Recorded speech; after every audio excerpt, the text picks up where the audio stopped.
Modern Man in Search of a Soul. Chapter 9, Postulates of Analytical Psychology.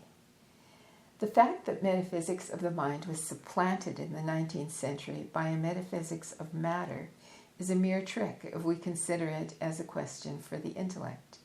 Yet, regarded from the standpoint of psychology, it is an unexampled revolution in man's outlook upon the world. Otherworldliness is converted into matter-of-factness. Empirical boundaries are set to man's discussion of every problem, to his choice of purposes, and even to what he calls meaning. Intangible inner happenings seem to have to yield place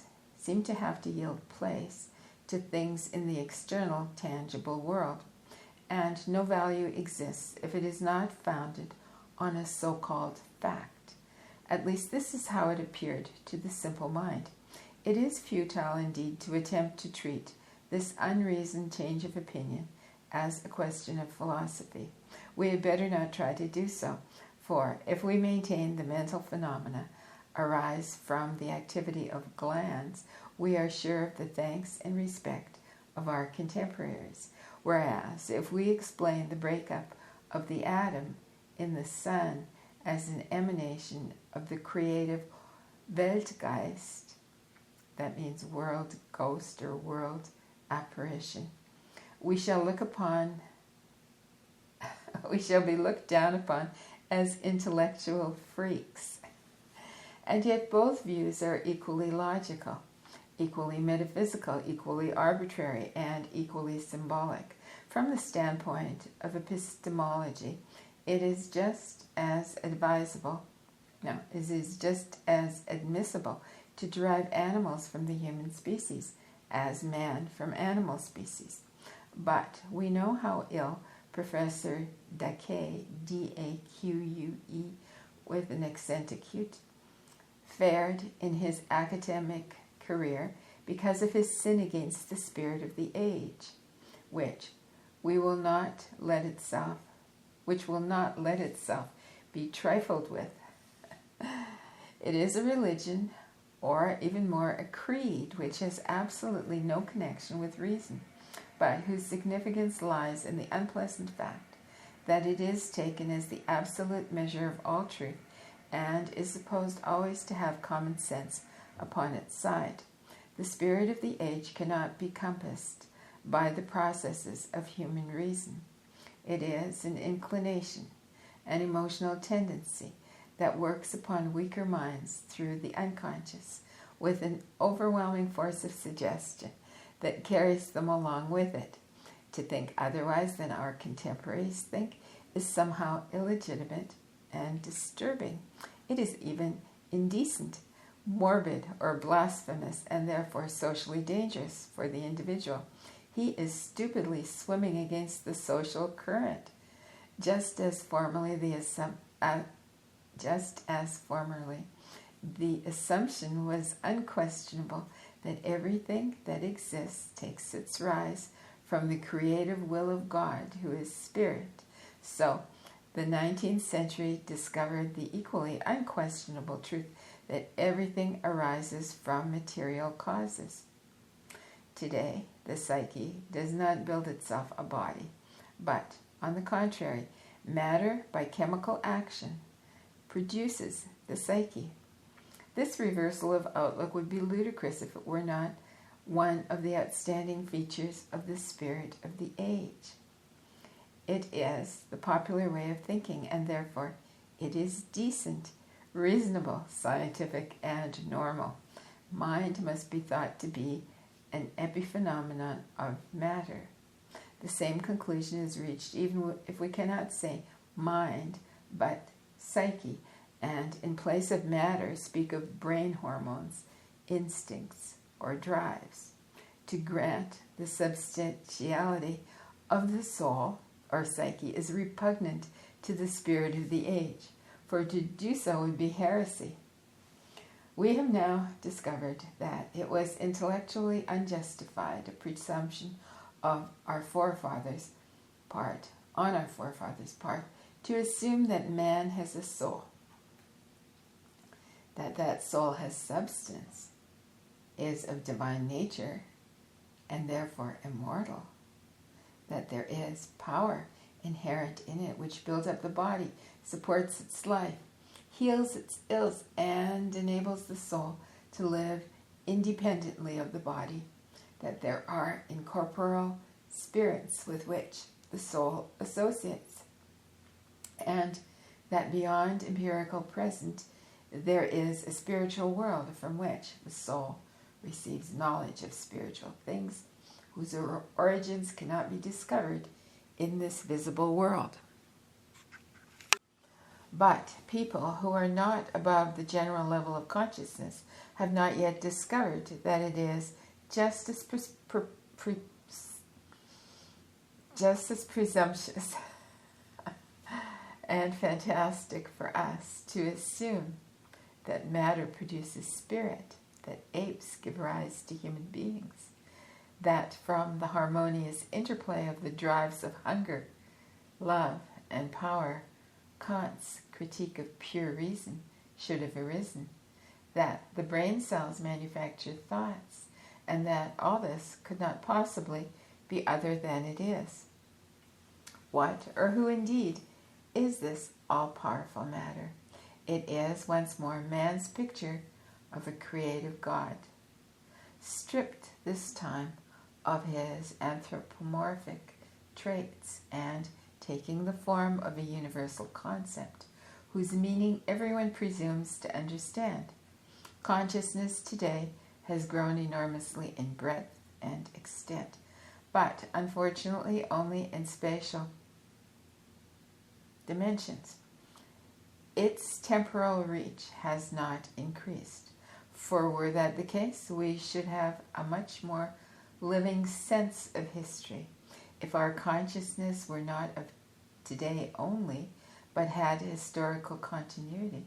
We should be reminded of similar transformations of the divine principle in Greek philosophy, and this might dispose us to be more critical of our present philosophical assumptions.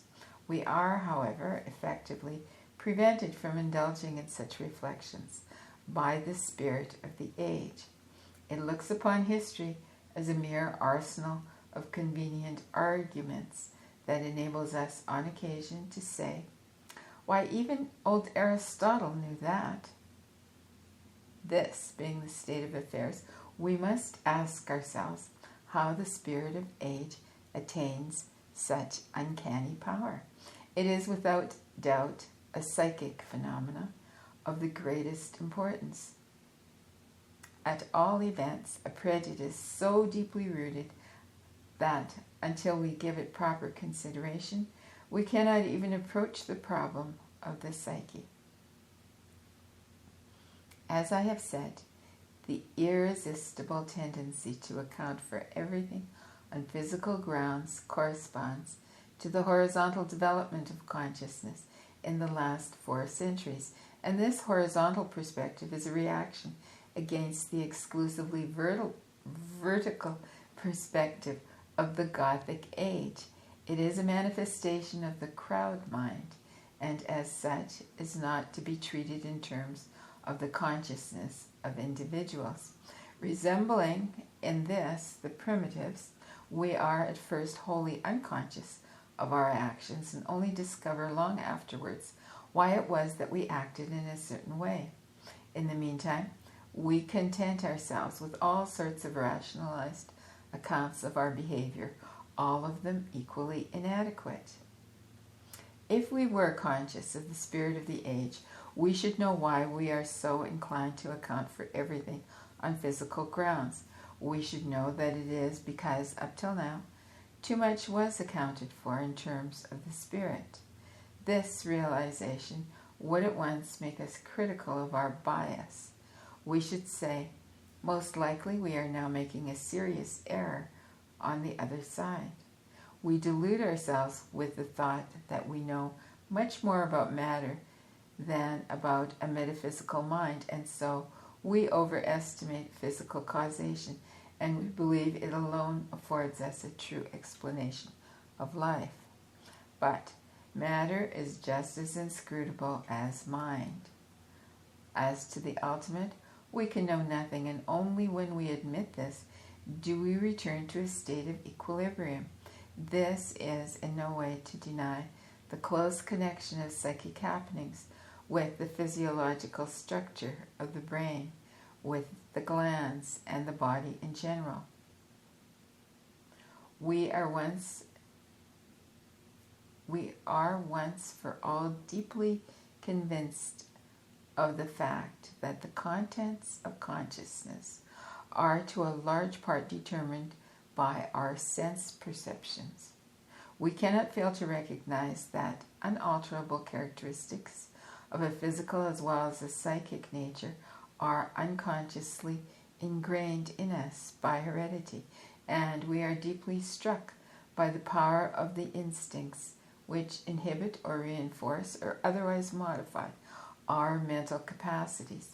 Indeed, we must admit that as to the cause, purpose, and meaning, the human psyche, however we approach it, is first and foremost a close reflection of everything we call corporeal, empirical, and mundane. And finally, in the face of all these admissions, we must ask ourselves if the psyche is not, after all, a secondary manifestation, an epiphenomena, and completely dependent upon the body. In the light of reason and of our commitments as practical men to an actual world, we say, yes, it is only our doubts as to the omnipotence of matter which could lead us to examine in a critical way this verdict of science upon the human psyche. The objection has already been raised that this approach reduces psychic happenings to a kind of activity of the glands. Thoughts are regarded as secretions of the brain, and so we achieve a psychology without a psyche. From this standpoint, it must be confessed, the psyche does not exist in its own right. It is nothing in itself, but is the mere expression of physical processes. That these processes have the qualities of consciousness is just an irreducible fact. If it were otherwise, so the argument runs, we could not speak of the psyche at all. There would be no consciousness, and so we would have nothing to say about anything. Consciousness, therefore, is taken as the sine qua non of psychic life, that is to say, as the psyche itself. And so it comes about that all modern psychologies without the psyche are studies of consciousness which ignore the existence of unconscious psychic life. Yet, there is not one modern psychology, there are several. This is curious enough when we remember that there is only one science of mathematics, of geology, zoology, botany, and so forth. But there's so many psychologies that an American university was able to publish a thick volume under the title Psychologies of 1930. I believe there are as many psychologies as philosophies, for there is also no one single philosophy, but many. I mention this for the reason that philosophy and psychology are linked by undissoluble bonds, which are kept in being by the interrelation of their subject matters. Psychology takes the psyche for its subject matter, and philosophy, to put it briefly, takes the world. Until recently, psychology was a special branch of philosophy. Until recently, psychology was a special branch of philosophy. But now we're coming to something which Nietzsche foresaw, the ascendance of psychology in its own right. It is even threatening to swallow philosophy. The inner resemblance of the two disciplines consists in this, that both are systems of opinion about subject matter which cannot be fully experienced and therefore cannot be comprehended by a purely empirical approach. Both fields of study thus encourage speculation, with the result that opinions are formed in such variety and profusion that heavy volumes are needed to contain them all, whether they belong to one field or the other. Neither discipline can do without the other, and the one always furnishes the implicit and frequently even unconscious primary assumptions of the other. The modern preference for physical grounds of explanation leads, as already remarked, to a psychology without the psyche. I mean, to the view that the psyche is nothing but a product of biochemical processes. As for a modern scientific psychology which starts from the mind as such, there is simply none. No one today would venture to found a scientific psychology upon the postulate of an independent psyche that is not determined by the body. The idea of spirit in and for itself, or of a contained world system of the spirit, that is the only adequate postulate for the belief in autonomous individual souls, is extremely unpopular with us, to say the least. But I must remark that in 1914, I attended the Bedford College, London, a joint session of the Aristotelian Society, the Mind Association, and the British Psychological Society, at which a symposium was held on the question, are individual minds contained in God, or are they not? Should anyone in England dispute the scientific standing of these societies, he would not receive a very cordial hearing, for their membership includes the outstanding minds of the country. And perhaps I was the only person in the audience who listened with surprise to arguments that had the ring of the 13th century. This instance may serve to show that the idea of an autonomous spirit whose existence is taken for granted has not died out everywhere in Europe or become a mere fossil left over from the Middle Ages. If we keep this in mind, we can perhaps summon up the courage to consider the possibility of a psychology with psyche.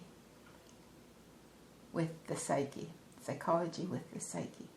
That is, a field of study based on the assumptions of an autonomous psyche.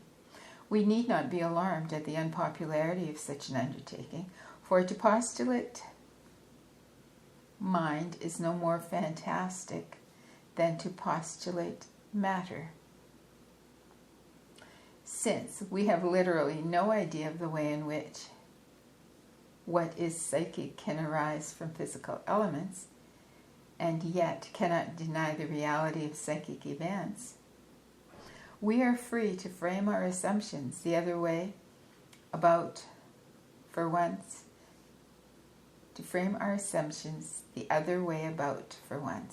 and to hold that the psyche arises from a spiritual principle, which is as inaccessible to our understanding as matter. To be sure, this will not be a modern psychology, for to be modern is to deny such a possibility. For better or worse, therefore, we must turn back to the teachings of our forefathers, for it was who made such assumptions.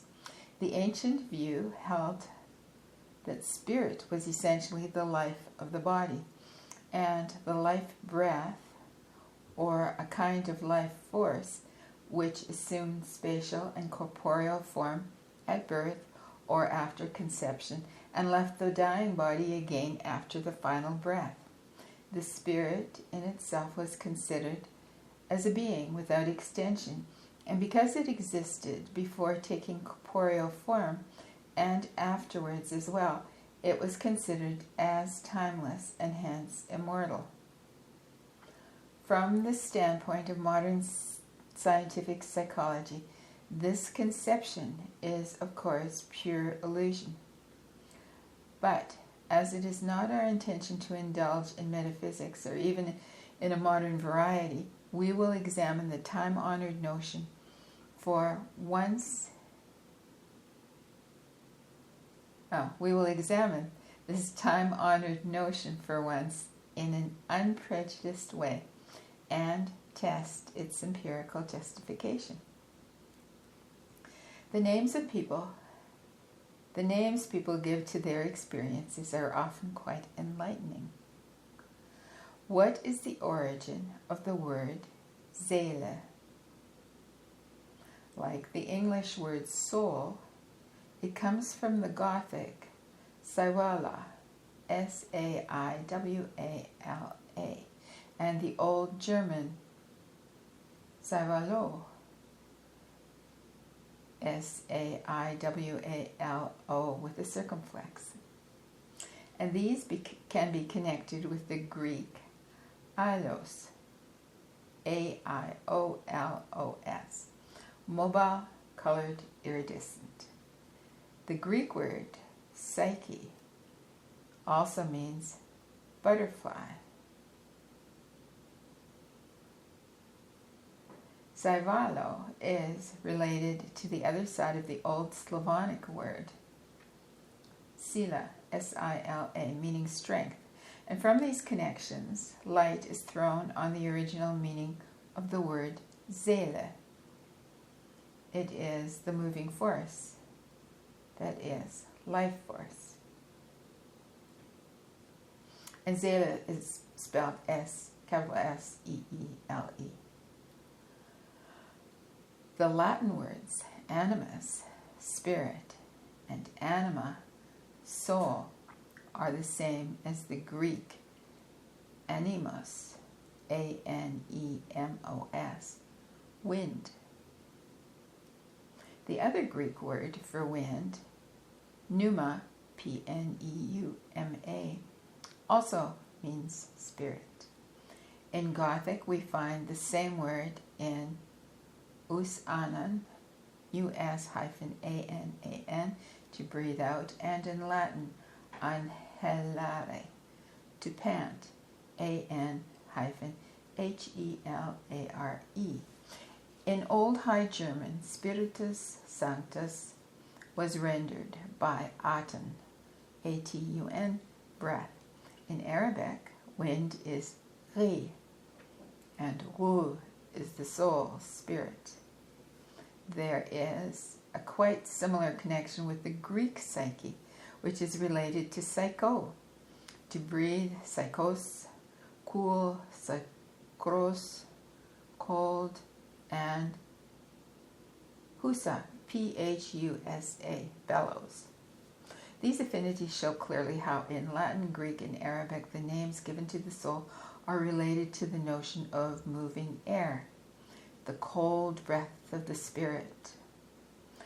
And this also is why the primitive point of view endows the soul with an invisible breath body. It is quite evident that since breath is the sign of life, breath is taken for life, as are also movement and moving force. According to another primitive view of the soul is regarded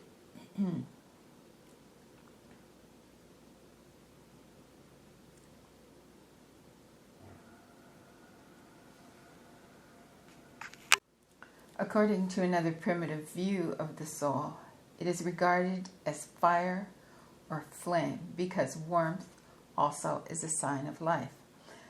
A very curious, but by no means rare, primitive conception identifies the soul with the name. The name of an individual is his soul, and hence arises the custom of using the ancestor's name to reincarnate the ancestral soul in the newborn child.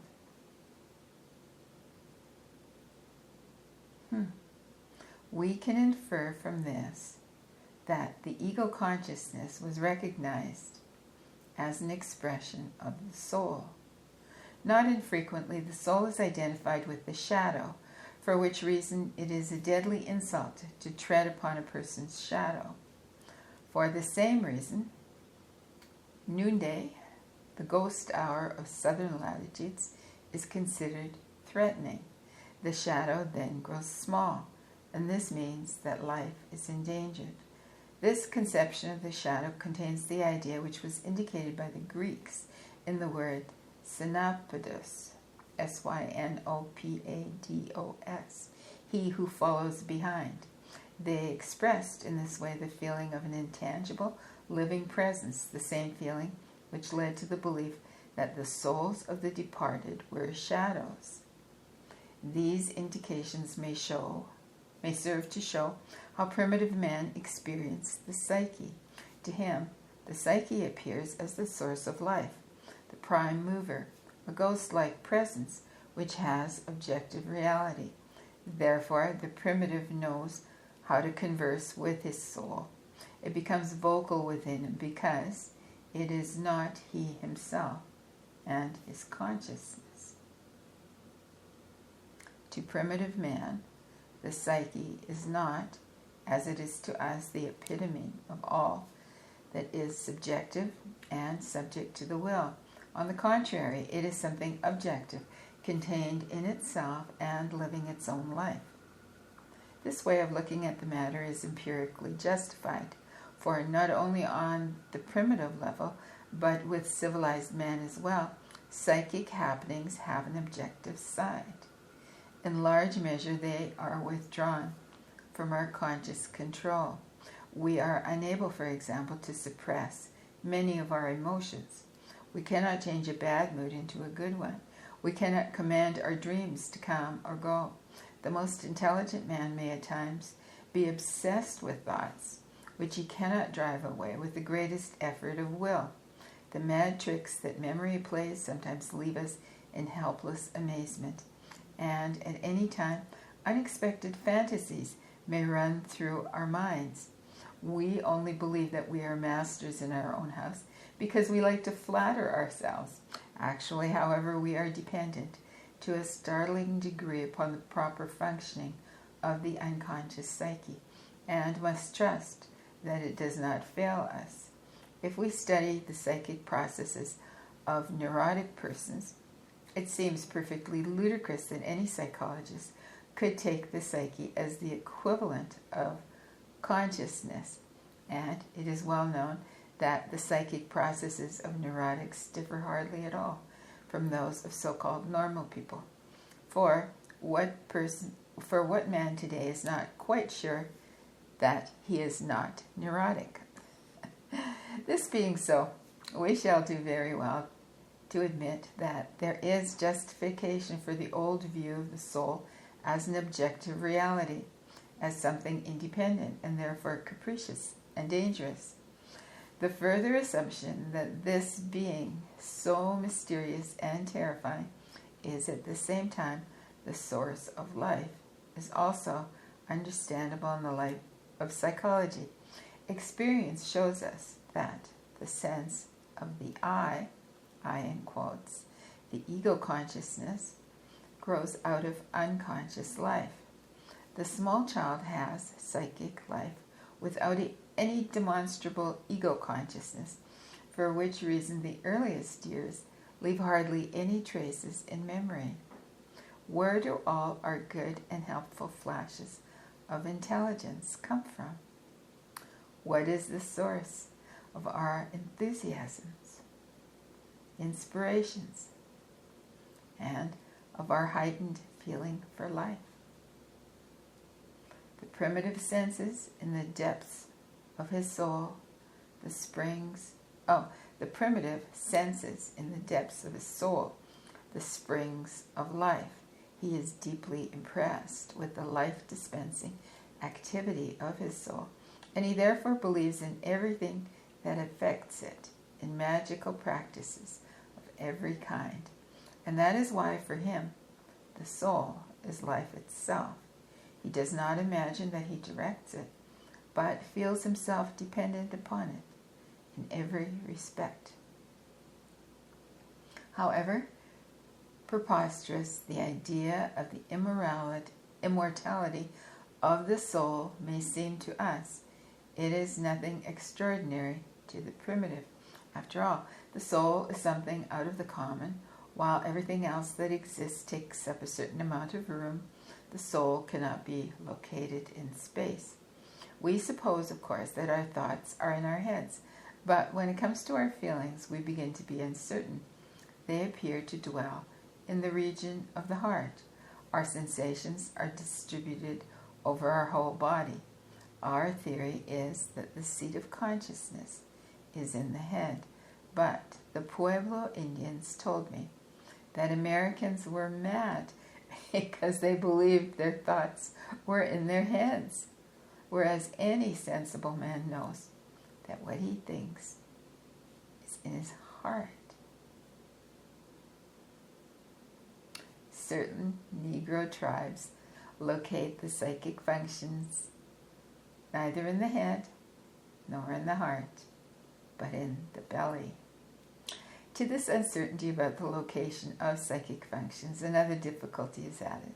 Psychic contents in general are non-spatial, except in the particular realm of sensation.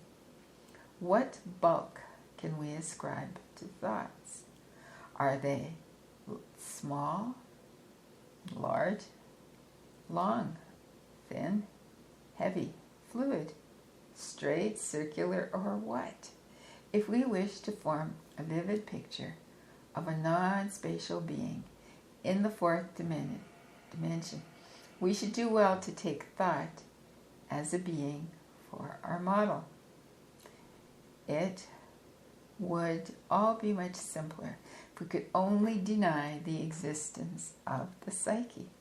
But here we are, with our immediate experiences of something that has taken root in the midst of our measurable, ponderable, three-dimensional reality that differs bafflingly from this in every respect and in all parts, and yet reflects it.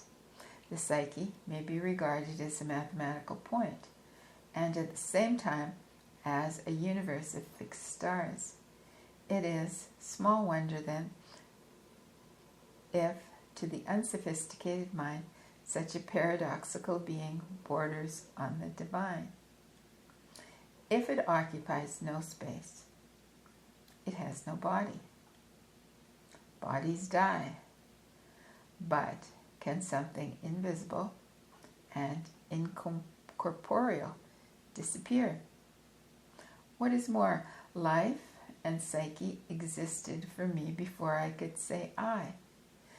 And when this I disappears, as in sleep or unconsciousness, life and psyche still go on as our observation of other people and our own dreams inform us. Why should the simple mind deny, in the face of such experiences, that the soul lives in a realm beyond the body? I must admit that I can see as little nonsense in this so-called superstition as in the findings of research regarding heredity of the basic instincts.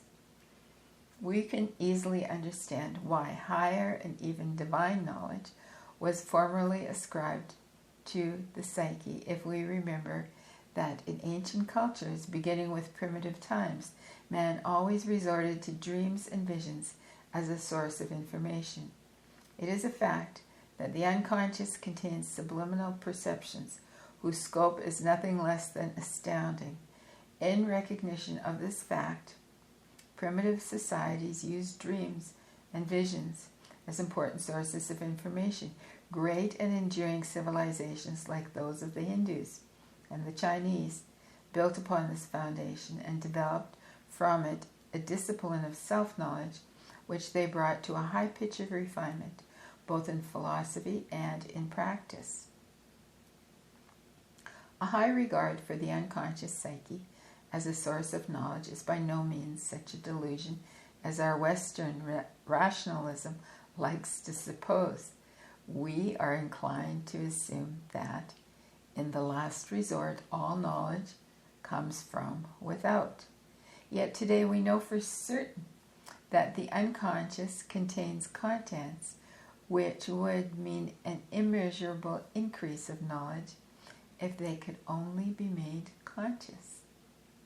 Modern investigation of animal instinct, as for example in insects, has brought together a rich fund of empirical findings which show that if a man acted as certain insects do, he would possess a higher intelligence than at present.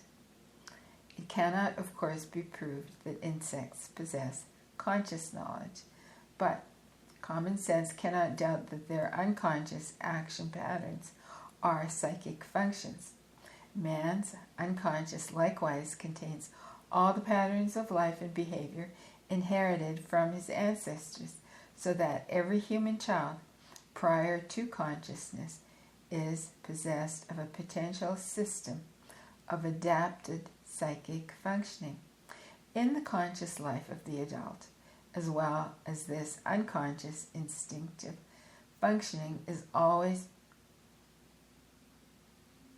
Oh, let me start the sentence over here. In the conscious life of the adult, as well, this unconscious instinctive functioning is always present and active. In this activity, all the functions of the conscious psyche are prepared for. The unconscious perceives, has limits, has purposes, has intuitions, feels and thinks as does the conscious mind. We find sufficient evidence for this in the field of psychopathology and the investigation of dream processes. Only in one respect is there an essential difference between the conscious and the unconscious functioning of the psyche. While consciousness is intensive and concentrated, it is transient and is directed upon the immediate present and the immediate field of attention. Moreover, it has access only to material that represents one individual's experience stretching over a few decades. A wider range of memory is artificially acquired and consists mostly of printed paper. But matters stand very differently with the unconscious. It is not concentrated and intensive, but shades off into obscurity. It is highly extensive and can juxtapose the most heterogeneous elements in the most paradoxical way. More than this, it contains, besides an indeterminable number of subliminal perceptions, an immense fund of accumulated inheritance factors left by one generation of men after another, whose mere existence marks a step in the differentiation of the species. If it were permissible to personify the unconscious, we might call it a collective human being combining the characteristics of both sexes, transcending youth and age, birth and death, and from having at his command a human experience of 1 or 2 million years, almost immortal. If such a being existed, he would be exalted above all temporal change. The present would mean neither more nor less to him than any year in the 100th century before Christ. He would be a dreamer of age-old dreams, and owing to his immeasurable experience, he would be an incomparable prognosticator. He would have lived countless times over the life of the individual, of the family, tribe, and people, and he would possess the living sense of the rhythm of growth, flowering, and decay. Unfortunately, or rather let us say fortunately, this being dreams, at least it seems to us that if the collective unconscious, which appears to us in dreams, had no consciousness of its own contents, though of course we cannot be sure of this any more than we are in the case of insects. The collective unconscious, moreover, seems not to be a person, but something like an unceasing stream, or perhaps an ocean of images and figures which drift into consciousness in our dreams or in abnormal states of mind. It would be positively grotesque for us to call this immense system of experience of the unconscious psyche an illusion, For our visible and tangible body itself is just such a system. It carries within it the discernible traces of primeval evolution, and it is certainly a whole that functions purposely, for otherwise we could not live. It would never occur to anyone to look upon comparative anatomy or physiology as nonsense. And so, we cannot dismiss the collective unconscious as illusion, or refuse to recognize and study it as a valuable source of knowledge. Looked at from without, the psyche appears to us to be essentially a reflection of external happenings, to be not only occasioned by them, but to have its origin in them.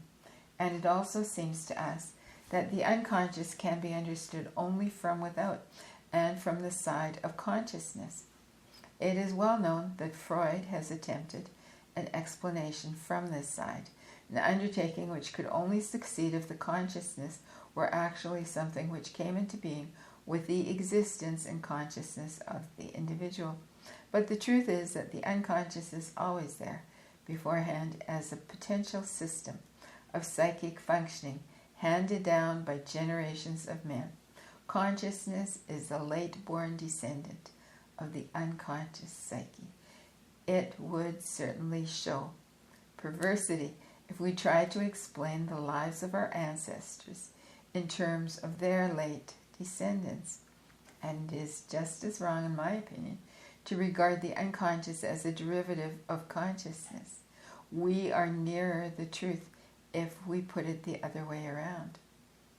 But this was the standpoint of the past ages, which always held the individual soul to be dependent upon a world system of the spirit. They could not fail to do so, because they were aware of the untold treasure of experience lying hidden beneath the threshold of transient consciousness of the individual.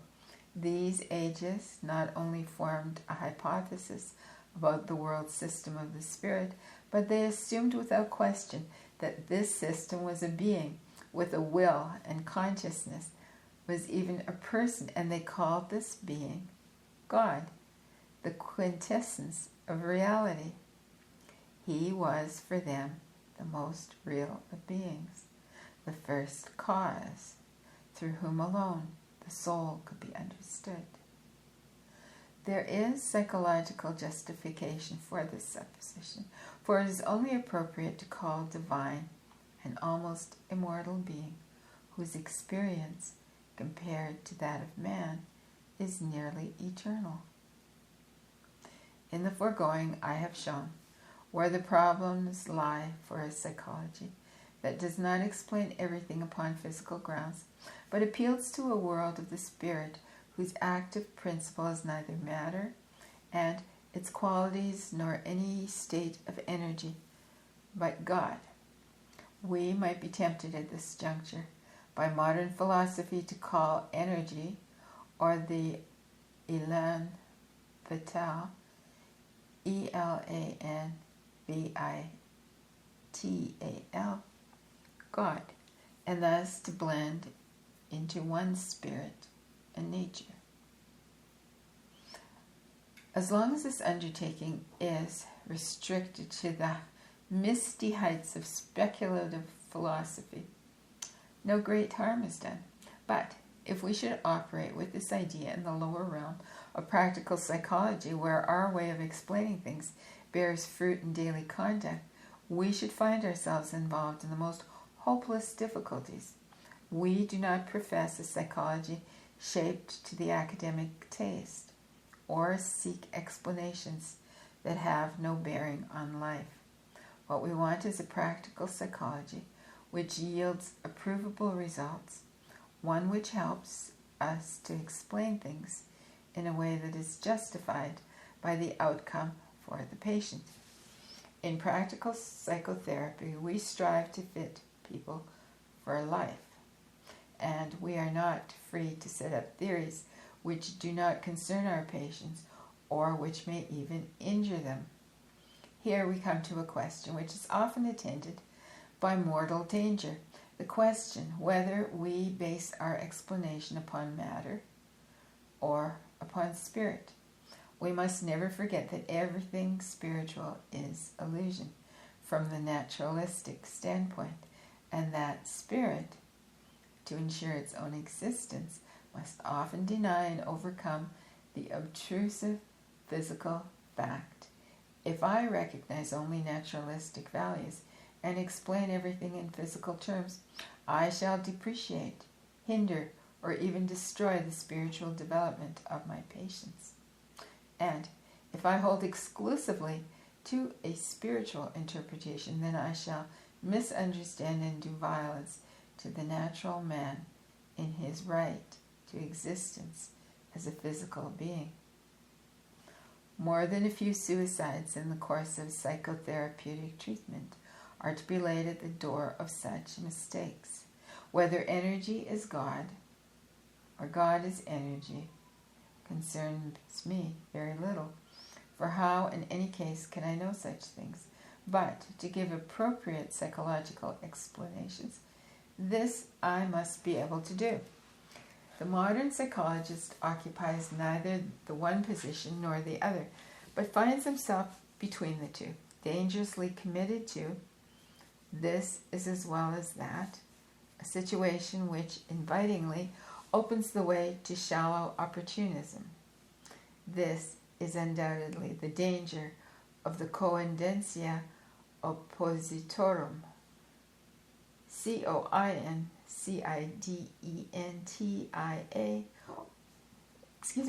OPPOSITORUM,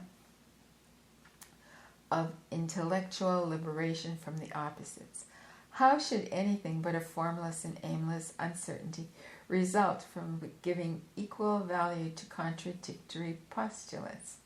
In contrast to this, we can readily appreciate the advantage of an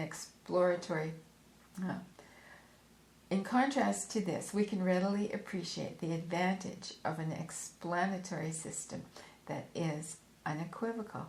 It allows of a standpoint which can serve as a point of reference. Undoubtedly, we are confronted here with a very difficult problem. We must be able to appeal to an explanatory principle founded on reality, and yet it is no longer possible for the modern psychologist to believe exclusively in the physical aspect of reality when once he has given the spiritual aspect its due. Nor will he be able to put weight on the latter alone, for he cannot ignore the relative validity of a physical interpretation. The following train of thought shows my way of attempting the solution of this problem. The conflict of nature and man is itself a reflection of the paradox contained in the psychic being of man. This reveals a material and a spiritual aspect, which appear a contradiction as long as we fail to understand the nature of psychic life.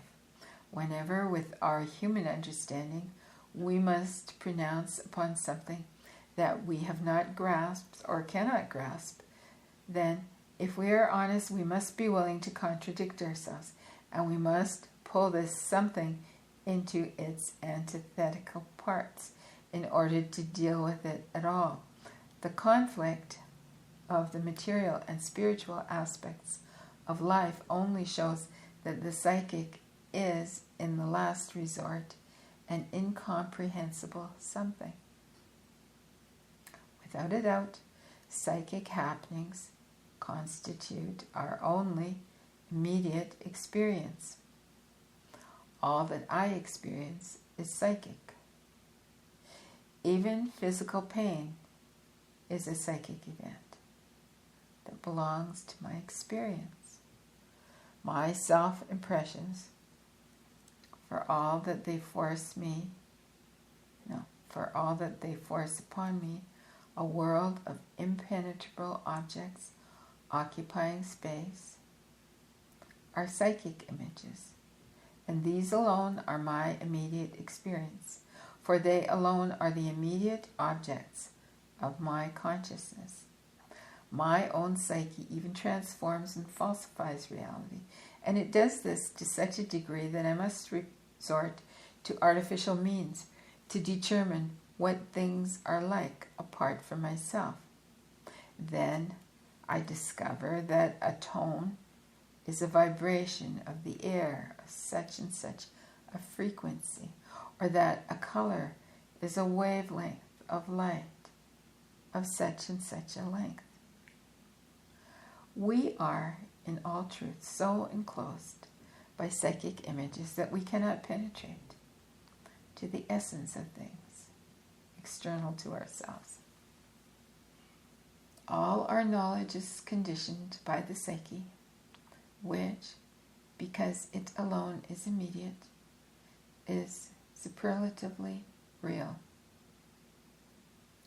Here, there is a reality to which the psychologists can appeal, namely psychic reality. If we go more deeply into the meaning of this concept, it seems to us that certain psychic contents or images are derived from a materialist environment to which our bodies also belong, while others, which are in no way less real, seem to come from a mental source, which appears to be very different from the physical environment. Whether I picture to myself the car I wish to buy, or try to imagine the state in which the soul of my dead father now is, whether it is an external fact or a thought that occupies me, both happenings are psychic reality. The only difference is that one psychic happening refers to the physical world and the other to the mental world.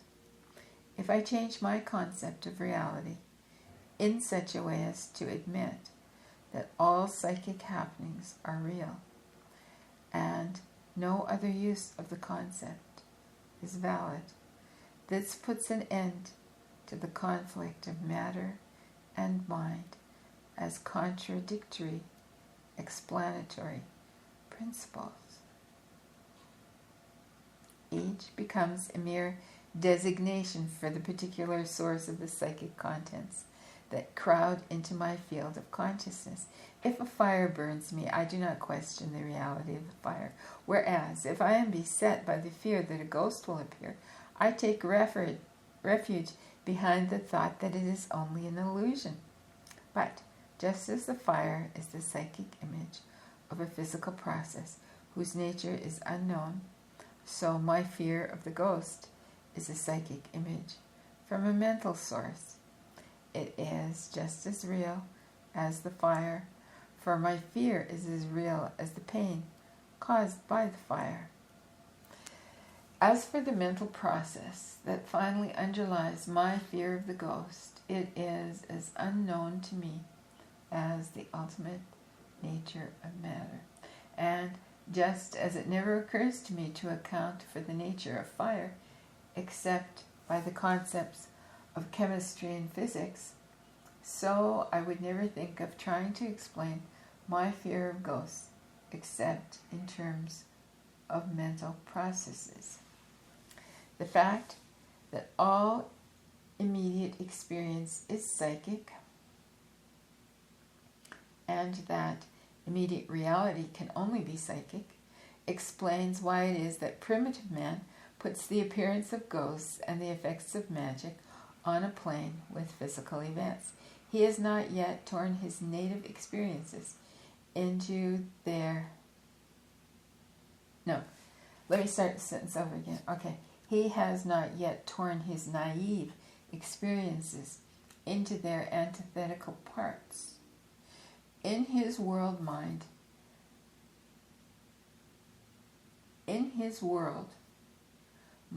and matter still interpenetrate each other, and his gods still wander through forest and field.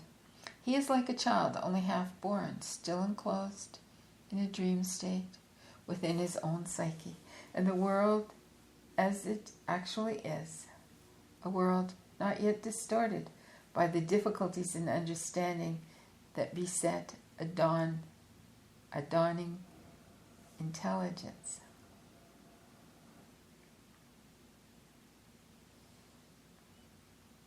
I'm going to read the sentence again because I think it's important.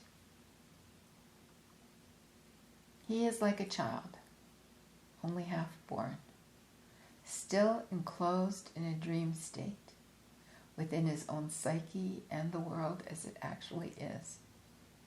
A world not yet distorted by the difficulties in understanding that beset a dawning intelligence. When the primitive world disintegrated into spirit and nature, the West rescued nature for itself. It was prone to a belief in nature, and only became the more entangled in it with every painful effort to make itself spiritual.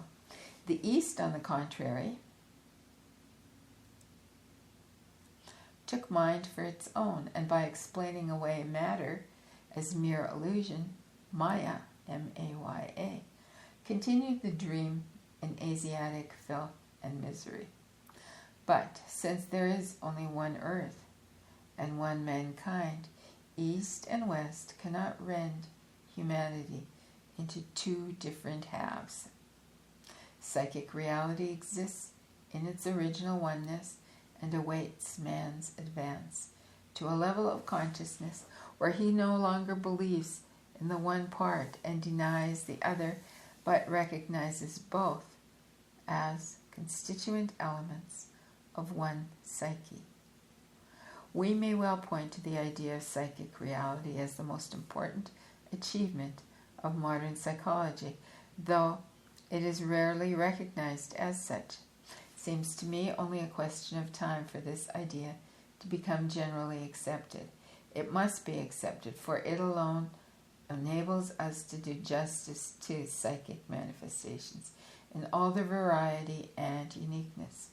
Without this idea, it is unavoidable that we should explain our psychic experiences in a way that does violence to a good half of them, while with it we can give its due to that side of psychic experience which expresses itself in superstition and mythology, religion and philosophy.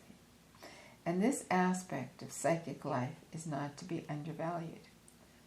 Truth that appeals to the testimony of the senses may satisfy reason, but it offers nothing that stirs our feelings and expresses them by giving a meaning to human life.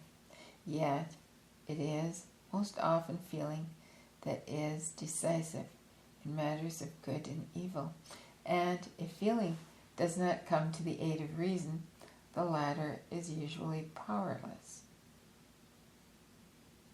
Did reason and good intentions save us from the world war? Or have they ever saved us from any other catastrophic nonsense? Have any of the great spiritual and social revolutions sprung from reasoning? Let us say the transformation of the Greco-Roman world into the age of feudalism, or the explosive spread of Islamic culture. As a physician, I am, of course, not directly concerned with these world questions. My duties lie with people who are ill. Medicine has until recently gone on this supposition that illness should be treated and cured by itself. Yet voices are now heard which declare this view to be wrong, and demand the treatment of a sick person and not the illness. The same demand is forced upon us in the treatment of psychic suffering. More and more we turn our attention from the visible disease and direct it upon the man as a whole. We have come to understand that psychic suffering is not a defined, localized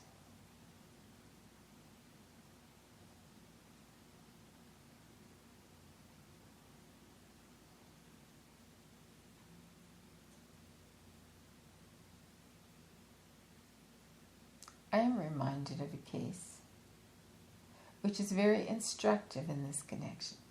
It concerns a highly intelligent young man who had worked out a detailed analysis of his own neurosis after a serious study of medical literature.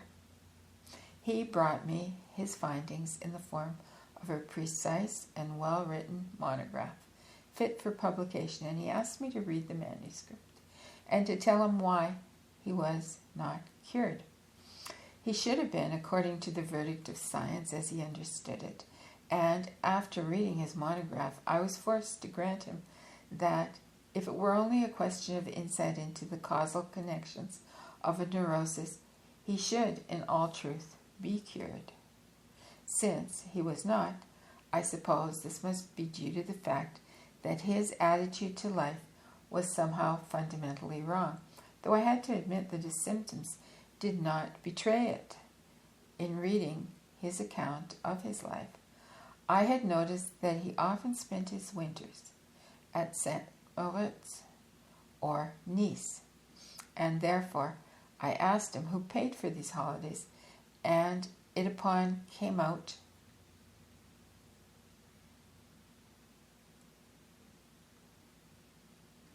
that a poor schoolteacher who loved him had cruelly deprived herself to indulge the young man in these visits to pleasure resorts. His want of conscience was the cause of his neurosis, and it is not hard to see why scientific understanding failed to help him. His fundamental error lay in his moral attitude. He found my way of looking at the question shockingly unscientific, for morals have nothing to do with science. He supposed that by invoking scientific thought, he could spirit away the immortality which he himself could not, he could spirit away the immorality which he himself could not stomach. He would not even admit that a conflict existed, because his mistress gave him the money of her free will. We can take that scientific position. No, we can take what scientific position we choose. There remains the fact that the large majority of civilized persons simply cannot tolerate such behavior. The moral attitude is a real factor in life with which the psychologist must reckon if he is not to commit the gravest errors. The psychologist must also remember that certain religious convictions not founded on reason are a necessity of life for many persons. It is again a matter of psychic realities, which can cause and cure diseases. How often have I heard a patient explain, "If only I knew that my life had some meaning and purpose, then there would be no silly story about my nerves."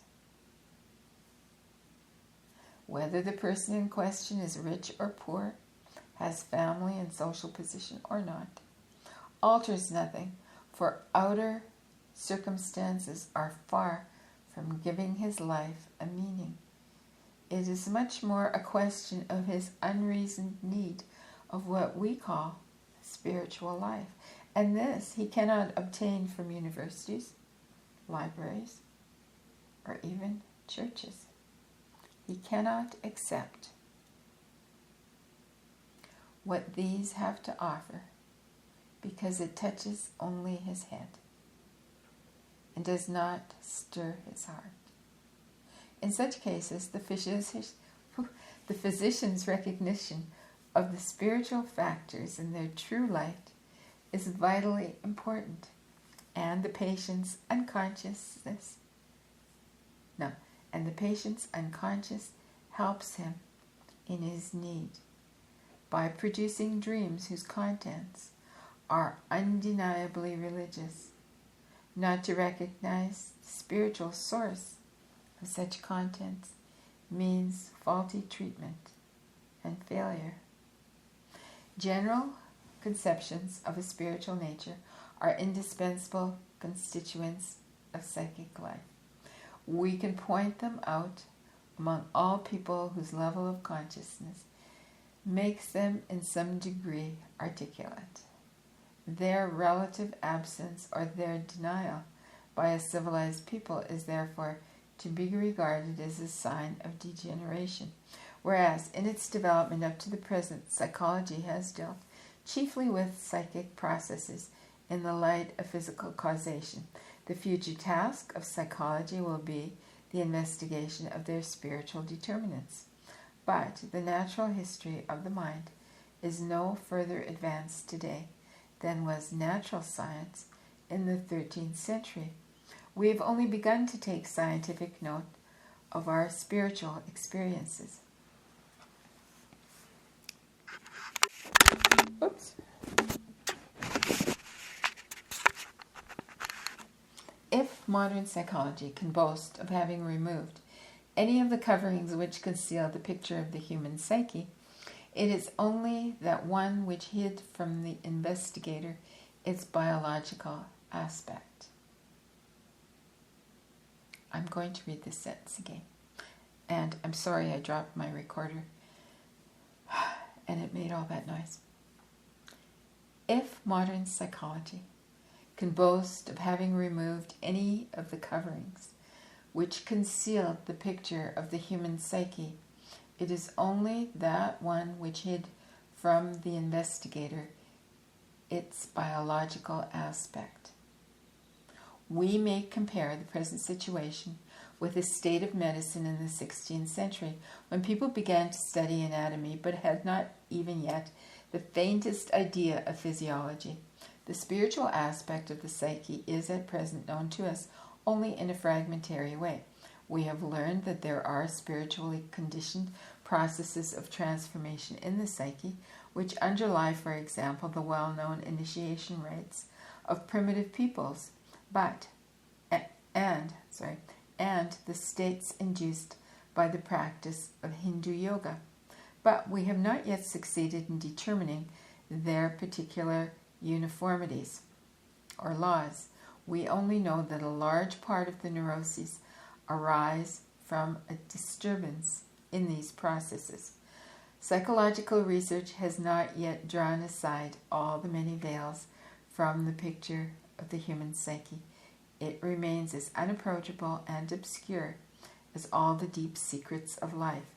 We can speak only of what we have tried to do and what we hope to do in the future in the way of attempting a solution of the great riddle.